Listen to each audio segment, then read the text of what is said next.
The road to 0-8 goes through the Cincinnati Bengals. And we have a special guest to talk about it. You already know it's my favorite day of the week. It's Third Party Thursday. So we about to break it down. And, you don't want to miss this. You don't want to miss this breakdown. The return of Joe Flacco and, some key matchups. So we live. It's Boy Green meets Wudi. Can you guys help us get a jet chant here? Yeah, going. Oh. Okay, right, yeah. Come on in. Yeah. Okay, let's go! J-E-T-S, Jets! Let's go! J-E-T-S, Jets! Let's go! Third Party Thursday. Chris joining us here on the program with a capital P here on the program. Jake Asman, come on down. How you doing, good sir? Wow, what an intro. I mean, Boy Green is known for having the intro, but Wudi, that was unreal, man. Thanks for the kind words, son. We are men of many names. My favorite Austrian Jets fan right there, baby. Boy Green meets Wudi.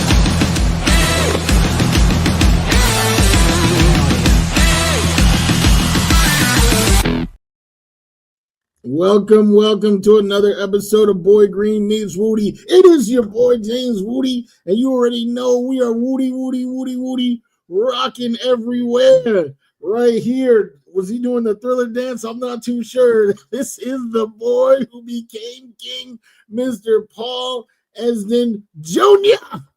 And of course, like Sharon already said on Take Flight Toss, she's trying to get this party started. So am I. It is Third Party Thursday, my favorite day of the week. And this time, we got our guy from Bengals and Brews.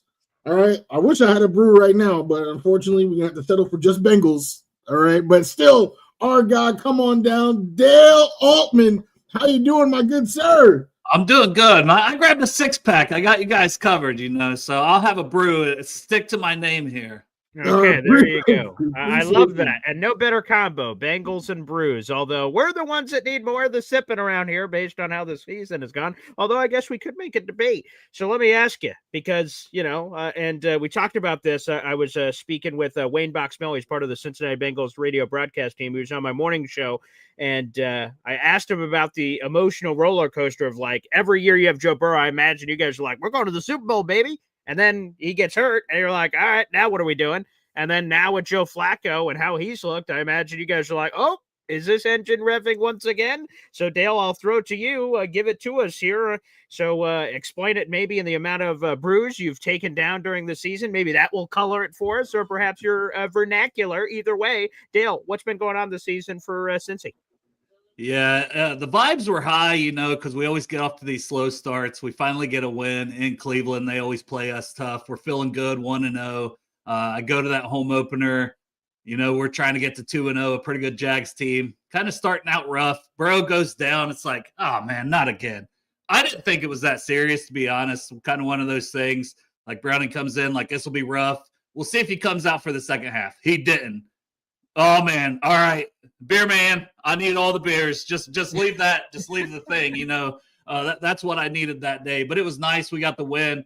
And then losing 4 in a row, Jake Browning was playing some really bad football. I was glad they went out and made a move. I know a lot of Bengals fans was not happy. Like, Joe Flacco, that man's 40 years old. And I'm like, I get it, guys. But they're trying to do something. A team that typically don't make any trades, not standing pat, not just being like, oh, the season's lost, because it's a long season. And I don't think anybody looks like world beaters in the AFC, honestly, especially the AFC North this year. Obviously, getting that win against Pittsburgh was huge for the Bengals. But, yeah, I didn't think Joe Flacco would play near as well as he has, especially the last 6 quarters. He's had 2 starts. Green Bay a little rough, as expected, just got there that week. But, beating Pittsburgh in primetime was a great win, and it was really nice. And I don't know if he can keep up that level of play, but just get the ball to your playmakers and let's see what he can do. It was nice to get back on a win, and can he hold on long enough for Burrow to get back late in the season potentially is what we're hoping for as Bengals fans. Well, he was definitely getting the ball to his playmakers. 23 targets to Jamar Chase. My God, did he not realize I was going against Chase in fantasy? That's brutal. It's brutal. I appreciate that. I have Jamar Chase in fantasy, so thanks, Joe. Appreciate you. It was definitely rough. But no, that first question that Boy Green asked is right along the lines that I'm thinking of. Like, each year, it seems like the last few years, it's kind of been the same song and dance. You were in the Super Bowl not too long ago, right? And now, we kind of on a playoff, I don't want to say playoff drought. The Jets know a playoff drought, but just to, if this year ends without making the playoffs again, are we looking at Zach Taylor? I know, Vegas is looking at Zach Taylor as someone whose seat is hot. Would you blame more the GM? Like, what has to change in order for the Bengals to take that next step? I mean, it is such a front office down. The family is so involved, and it used to be Mike Brown, and everybody wanted to hammer on Mike Brown, but it's now his daughter Katie and her husband Troy. And I mean, they do the contracts. They're so hands-on. Duke Tobin don't have that GM title, but he's basically the GM, and he's been there for 20-some years. Yeah, I mean, should the seats be hot for him, for Zach, for all these people? I think so, because this will be 3 straight years when Joe Burrow, healthy, not healthy, whatever, is your quarterback, Jamar Chase, T. Higgins, Trey Henderson, one of the best pass rushers in the NFL. If you miss else for a 3rd straight year, I think it should be. And I think sometimes voices just grow stale in a locker room. I think that's what happened with Lou Anarumo on the defensive side of the ball. And now he's doing pretty good with the Colts, which doesn't shock me, but it was time for a change there. Unfortunately, the defense still looking pretty rough, but you're hoping Al Golden, maybe as he gets more of his players in a year or so, that'll help, but also just the guys he has getting used to how he wants them to do things. But yeah, it's definitely rough being a Bengals fan, because I know a lot of people's like, we got Burrow, oh, so what? We lost to the Rams. I'm like, man, it is not easy to get to the Super Bowl. It's not easy to get to the AFC Championship. We had a 30-some-year playoff drought prior to that run to the Super Bowl. So I'm like, guys, enjoy it. You want to get the win. It don't happen. Now you're back at square one, and it's hard to get back even when you have a Joe Burrow as your quarterback. Well, we don't have that. We don't even have a quarterback, so I don't even know what it feels like to, go to sleep at night being like, oh, we have a franchise QB, because I was not alive during Joe Namath's time. So just pass it over to Boy Green. Yeah, I would say it looks like it's probably going to be Tyrod Taylor, although the Jets are playing cute, and I'm sure that's keeping you up at night. And the Bengals coach, geez, Justin Fields or Tyrod, who's it going to be? I'm sure that's going to dramatically shift the game plan now. It's not that it'll shift the game plan, I don't think, either way. But I will say this. The Bengals have not been able to stop the run lately. Breece Hall scares the hell out of me, if I'm being honest. I don't know if Garrett Wilson's going to play, but obviously that's a really good wide receiver.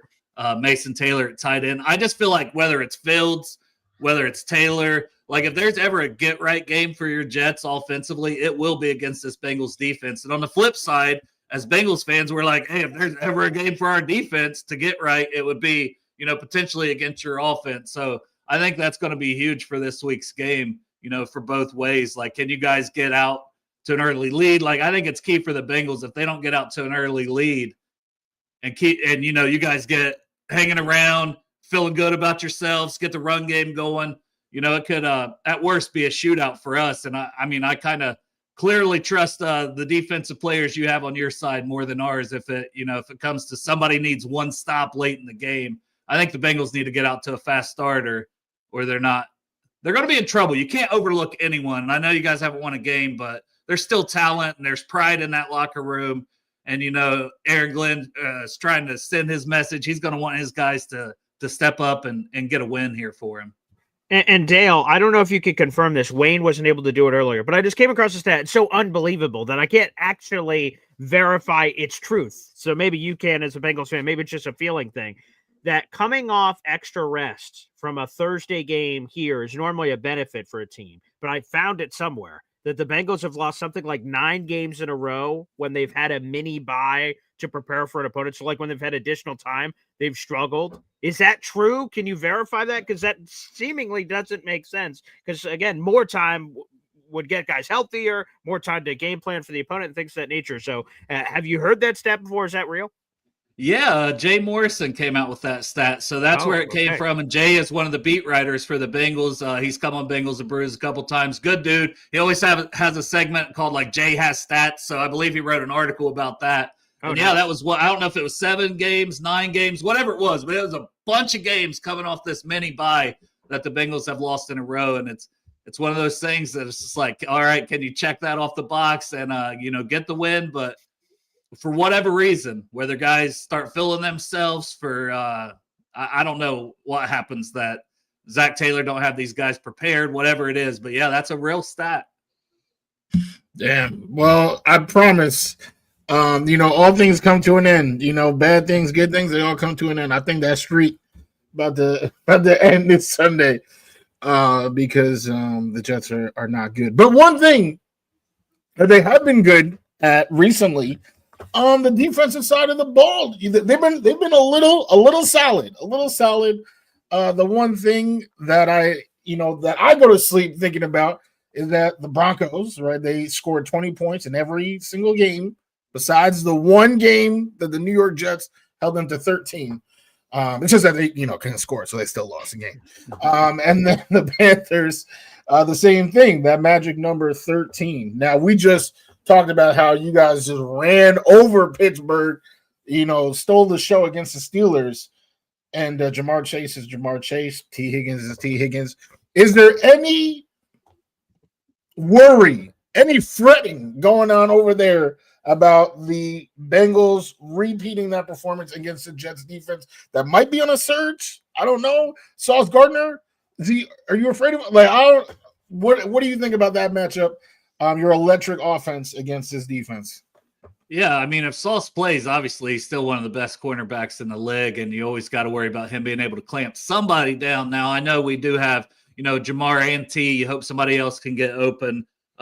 You guys are getting some pretty good play from Brownlee, right? Jarvis Brownlee. Yes, he's been guys traded for. Like, I've been watching him a little bit and seeing him make some plays. So that's somebody else to keep an eye on. Is he going to match up a little bit with Chase? I could see that. Try to stop him a little bit, maybe put Sauce on T a little more often if he's playing. So it'll be interesting. But I'm always worried. As a Bengals fan, I don't overlook anybody. Now, I got friends that are like, oh, you get this win, then you play the Bears, maybe you get that win. I'm like, shut up. You play 1 week at a time. Everything changes 1 week at a time. We just lost 4 straight before that win to Pittsburgh. Like, calm the hell down, everybody. Let's not take anybody lightly. And I think it'll be a close game. I think it'll be a tough game because I do think you guys have a pretty good defense. You slow us down a little bit. We got the run game going against Pittsburgh. I don't know that we'll get the run game going against you. And if we don't, then it makes us one-dimensional. We've had some games with a lot of turnovers, and that snowballs. Like, you get 1 turnover, 3. We had 5 in that Minnesota game. So it's like that's definitely something that you could see being a key, for you guys getting that victory, because you do have some ball hawks and stuff on that secondary. Yeah, I'm not anticipating Sauce Gardner playing, to be honest with you. The NFL's 5-step concussion protocol is just so long. It's very difficult to make that kind of turnaround. So my gut would be no, which I'm sure Jamar Chase and T. Higgins are like, wee, great. No Sauce, because Sauce the last 2 weeks has been amazing. He held Cortland Sutton to the 1 catch for 17 yards, and then he only had 1 coverage throw towards him, and he batted it down. So he was good against Carolina. He was good against Denver. So he's sort of returned back to that elite level corner that we've seen. So that would leave Brandon Stevens, Jarvis Brownlee Jr., who's played very well, and then the rookie Azaria Thomas, who had the ultimate roller coaster of a great defensive, a batted pass down at the end of the game that gave the Jets offense another chance, but he also gave up the go-go play on the end that lost them the game on the 3rd and long down the right hash. So, there's going to be ups and downs when you have a rookie in there. So that is a little concerning. But let me go to the offensive line for the Bengals, because when Joe Flacco got traded there, the jokes on social media were, well, that offensive line won't be able to hold up that old man. And that, it goes back to the days of do we take Jamar Chase or Penei Sewell? Because, it'd be cool for Joe Burrow to be looking up at the stars if he can't throw the ball because the offensive line ain't protected for him. So I'm curious. Obviously, it worked against Pittsburgh because Joe Flacco was throwing it all over the barnyard. Was that a blip on the radar? Has the offensive line been playing better? What's sort of the story there? I clip up the offensive line. I write for Cincy Jungle. It's a site that that we have in the Bengals fan base. And I don't know. I think there's still some issues with that O-line. Dalton Reisner's playing pretty good the last couple weeks back at his natural position at left guard next to Orlando Brown. I think it helped both guys, Dylan Fairchild being a rookie. But it's looking like Fairchild's probably going to get the start, and I kind of don't understand that. As much as I like Fairchild, yeah, he's a third-round pick. Yeah, he's the future. But I would stick with what's working. But I think the biggest thing is Joe Flacco's just getting the ball out so fast, like extremely fast. Like he knows where he's going with it as soon as it's snapped. And most of that is to Chase, as we were talking about earlier, with the 16 catches, and then he's got Higgins. But he's just like, I'm going to throw it up there. You guys go make plays. But he's going. He's not taking a ton of time. But the line, I think, always looks better when you got a quarterback that you know is going to be in his spot. He's going to stay in that spot. He's not going to be moving around trying to extend. And as much as I love Joe Burrow, that is something that Burrow does a lot. He's always extending plays. It's going to always make your line look worse than probably what it is. And Flacco getting the ball out quick is probably going to make your line look a little better than what it is. So it's probably somewhere in the middle, where they're okay. But a lot of it just depends if they can get the run game going. Anytime you're one-dimensional, I just feel like teams then can tee off. They know you're throwing the ball, or you get behind. You've had no run game, and that's kind of been the issue with Cincinnati for most of the season and their offensive line, why it's looked so bad. And we have another rookie in Jalen Rivers at the right guard spot, so he's a fifth-round guy. He's looked okay, but I mean, that's where teams have tried to match up. Like when we played Parsons, they were even kicking him inside to get him matched up on Rivers some. So I could see you guys trying to do a little bit of that stuff too to take advantage of these younger guys on that offensive line. Don't worry, we don't make adjustments, so you don't have to worry about that. One thing about that, I mean, I do feel you on the one dimension because the Jets, it's just the opposite one. How we can't complete a pass. So I mean, our owner said that, and the run game, that was all that we had. But it seems like that those lanes have been closing up to the point where I think a lot of us, had to drop Justin Fields in fantasy. So let me just ask you a fantasy question real quick, because last week I thought I was being sneaky. I started my guy Noah Fant, and for 3 quarters I was like, how many tight ends do you guys have on the team? Because they were like, oh, to the tight end, Drew Sample, to the tight end, you guys definitely have is it Gesicki? It was other like Gesicki's hurt, so it does give Fant more opportunity. I don't feel like we were going to hardly any tight ends. Now the game before we had Tanner Hudson getting some plays. He was out. There it is. Yes. Yeah, it was a week before. Last week Hudson was out with concussion, so Hudson could come back in and take some more of that from Fant, like he was the week before when Gesicki got injured during that game. But yeah, I don't know. I mean, Noah Fant, he still had a decent game. He did catch one later for you last week. He did.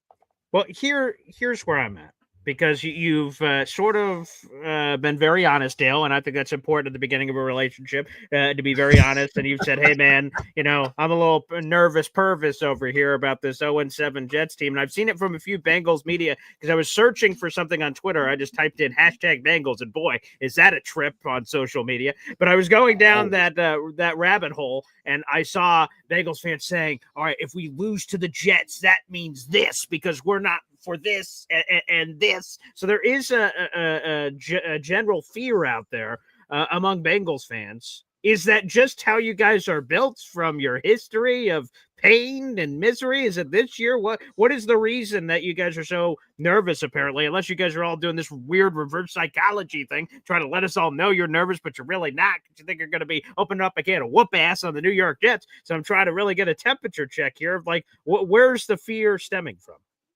Oh, the fans are all over the place. For me personally, I'm always like worried about a game. I'm like, you expect the worst, and then you can't be too hurt. It's the pain for me. Like, we've been through a lot of pain.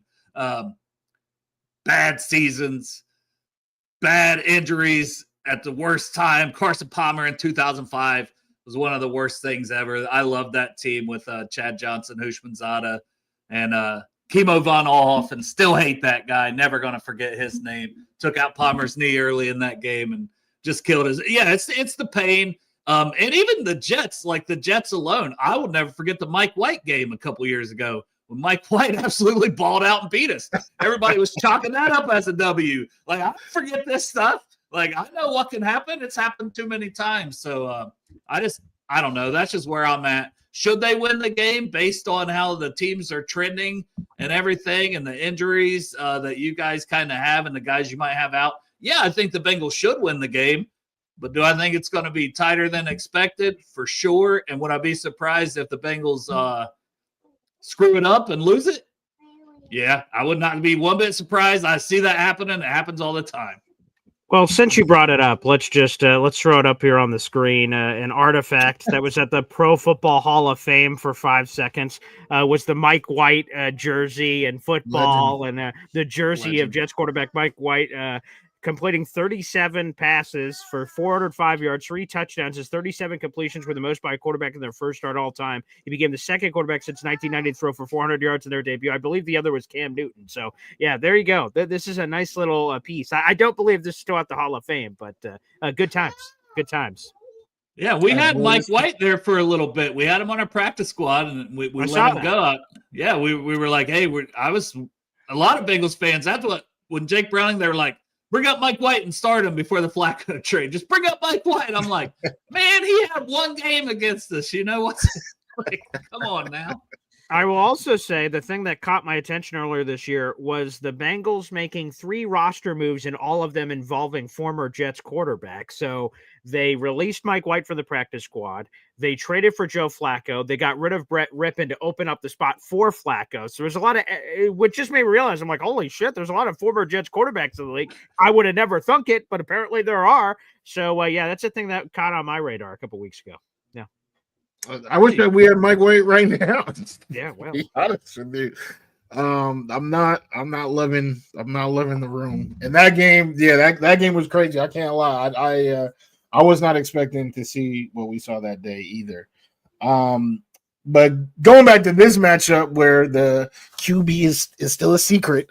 Tyrod Taylor, by the way, just said seconds ago, he's speaking right now as we're doing this. He said, I have no idea. I haven't heard. But obviously, here's the thing. Right. Like, Woody, ask your question. The Jets actually know. Aaron Glenn knows. Yes. Tyrod really knows. Justin really knows. They're all playing dumb, which I don't care. If they believe they get any hint of an advantage, why would you give it up early? So fine, 100%. But there's some media members going, ooh, look, the Jets are idiots. They don't really know, and they're playing around. I think everyone knows who's supposed to know in the Jets building. Who's it going to be, Woody? I don't know about where your question is going, but I just saw that seconds ago on Twitter. I think everyone knows who's actually going to be playing quarterback. Yeah, I would agree with that. I think they know. I don't respect this little game that they playing. This is another game that they need to worry about playing the games on Sunday. Stop playing the games with the media throughout the week. That's what I'm talking about. But this game on Sunday, we talked about the defense and the offense, right? Like the Bengals defense and the Jets offense. This is a get back opportunity for both sides. We don't know who's going to get right, but one of those sides is probably going to get right. So, from your estimation, would you say, where is the biggest hole? Would you say it's the secondary where whatever quarterback wins the coin flip can make some passes against the secondary? Would you say it's the run game? Like, where do you think the Jets have the best chance at success on that side of the football? When you guys have the ball, yeah, just run the ball. Just run the ball. And make our guys tackle. We have the highest missed tackle percent in the entire NFL. And it's not even close. Like, we're at like 15%. The next closest, like the next worst is like 11 or 12. Like, wow. It's not even close. Our linebackers, our safeties, I've clipped a lot of that stuff up. It's bad. And it's been bad previously. And that's something we thought with Al Golden, like, well, at least get back to the fundamentals and be able to tackle. But they take poor angles. And, I think if you guys run the ball or short passes, like there's a lot of that screen game. It kills us a lot of times because we get out there and like our corners, our safeties that are out there, or our linebackers are out on a running back. They just completely whiff on these guys, and it leads to 15, 20-yard gains down the sideline. So I think that's where you guys could really come at us on the offensive side. On defense, you guys obviously made a defensive coordinator change. Lou Anarumo, who's doing great, obviously with the Indianapolis Colts. That's an AFC team I'll give a tip of the cap to. But it was something that it seemed like you guys had to do with all the defensive issues that have happened there. First-year defensive coordinator in terms of the change. What has been the biggest difference between the defenses of yesteryear and this year? It's hard to tell right now. I will say one thing he does I don't love. We drop our defensive ends in coverage way too much. Like I see Trey Hendrickson in the end zone on an intercept. I'm like, why is Trey Hendrickson back in the end zone? That man should be rushing the passer at all times. Joseph Osai, all those guys, they drop all these ends. And it's like, that's fine and dandy. I know other teams do it, and sometimes it works. But you're trying to do things I don't think the Bengals have the personnel for. They always draft these guys that are like 6'5", 265 plus to play edge. Now you're asking them to be the guys that drop in coverage from the end. So I don't love that part, but I don't know. I do think he's still getting used to it. He's still got to get his guys in there. I do think like DJ Turner's playing at a high-low corner, and he had some really good corners at Notre Dame. So I think maybe it's just going to take a little time. Jordan Battle at safety does have 3 interceptions. That's something. Obviously, Xavier Watts, we as Bengals fans, is like, draft that dude, get him from Notre Dame. But, his safeties seem to at least kind of make plays, get turnovers, and he's all about trying to create big plays, get the ball back to the offense. Now, there's a lot of just poor fundamentals that are killing the defense, but they have made some turnovers, some splash plays. DJ Turner playing pretty well. Jordan Battle hit or miss on the tackling, but has been able to create some turnovers.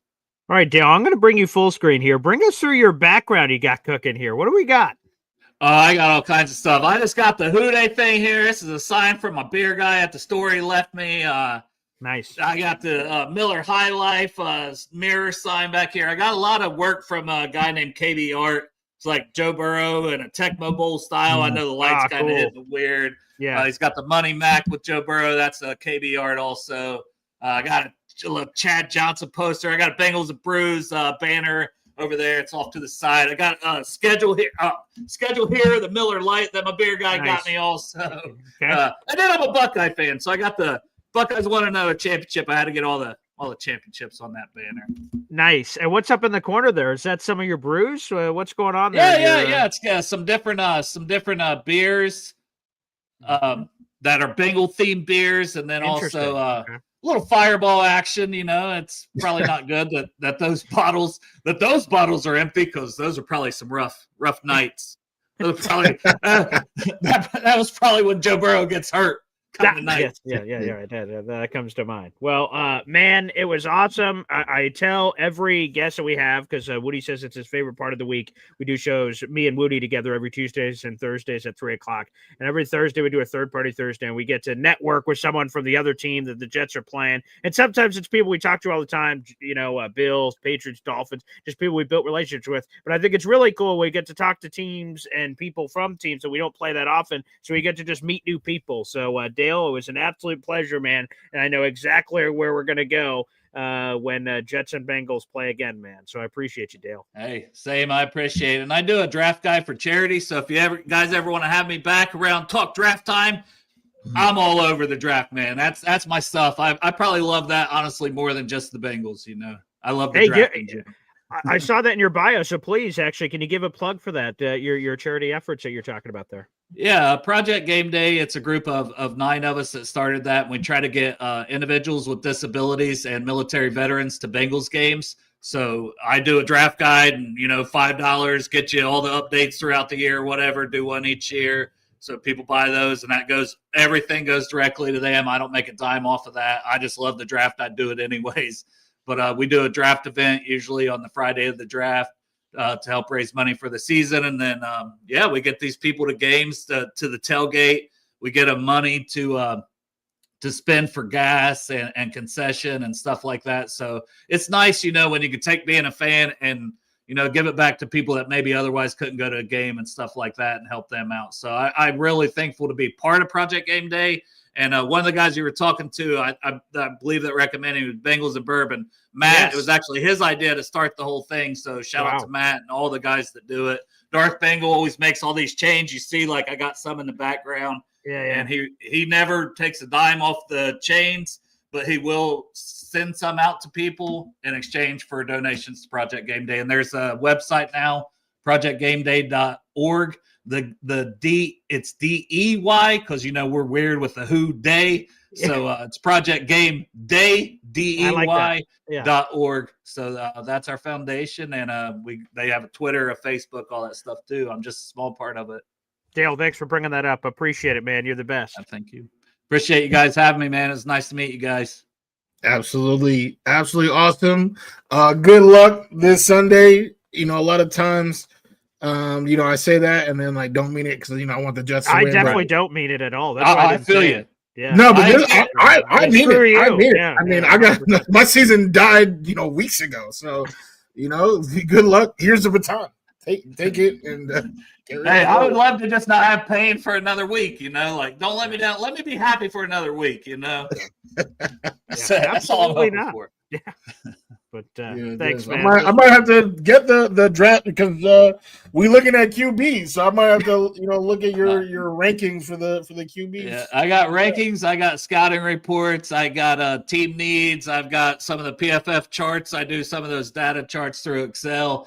It's like 350 some pages. I just sent it to people, so anybody can get it, and I update it all the time. I just email address, a screenshot of the donation, $5 minimum.